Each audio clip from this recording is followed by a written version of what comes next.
In Chicago, on a snowy and frigid December in 1956, Barbara and Patricia Grimes left their mother's home to head into the city and watch Love Me Tender at the theater. But on this night, the girls did not return. What came next was weeks of panic, as the police in the community searched with no leads. That is, until the snow began to thaw a month later. Follow us down the dark alley as we unravel the mysterious case of the Grime Sisters.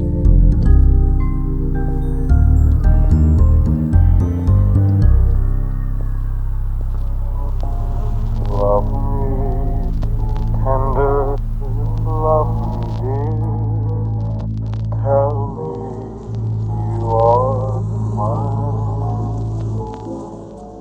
Barbara, age 15, and Patricia, age 12, were big fans of Elvis Presley and begged their mother to let them go see the movie Love Me Tender.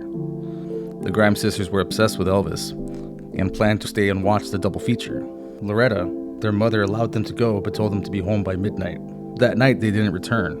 When they didn't return by 12, Loretta sent her two older children to the bus stop to wait for their sister's arrival. But when 2 a.m. passed and the girls still hadn't come home, the Grimes family decided to report the sisters missing to the police. The case quickly gained national attention, with the police and volunteers searching for the girls weeks on end. Ultimately, the police department assumed that Patricia and Barbara Grimes must have ran away to Nashville, Tennessee to try to meet Elvis Presley. It was the only explanation they had. This conclusion gained so much traction that even Elvis Presley was aware of it himself. He addressed the girls over the radio in a message encouraging them to go home, saying, quote, "If you are good Presley fans, you'll go home and ease your mother's worries." In January, their bodies were found by Leonard Prescott while he was driving on German Church Road. Leonard was on an errand when he had spotted two flesh-colored things that he first thought were mannequins, but they were actually the bodies of Barbara and Patricia. An autopsy revealed that the girls had died of exposure, with no definitive signs of foul play or sexual assault. The cause of their exposure is still unknown, but it's believed that they may have accepted a ride from someone who left them stranded in a remote location. There were reports of the girls being seen with an unknown man on the night of their disappearance, but no suspect was ever identified. Multiple people were questioned and arrested. Then there was the murder of Bonnie Leigh Scott, a 15-year-old who was killed a year later. She was discovered naked, similar to the Grime Sisters. And a man named Charles Leroy Melquist was convicted of the murder, but never for the Grime Sisters.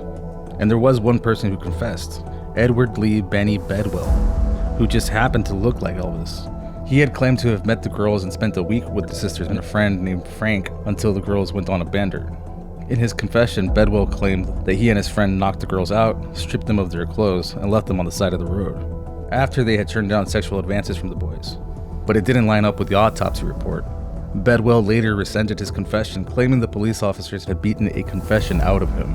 Later, he walked free.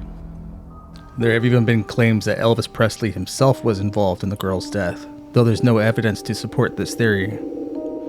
With nothing but dead ends, the Grime Sisters case remained unsolved and in the public consciousness for almost 70 years. The Chicago Police Department promised Loretta Grimes that they wouldn't close the girl's case until they found out who killed her daughters. The case remains open, but sadly, the sisters may never find their justice. Don't forget to like, subscribe, and follow us down the dark alley for more of the mysterious and unsolved.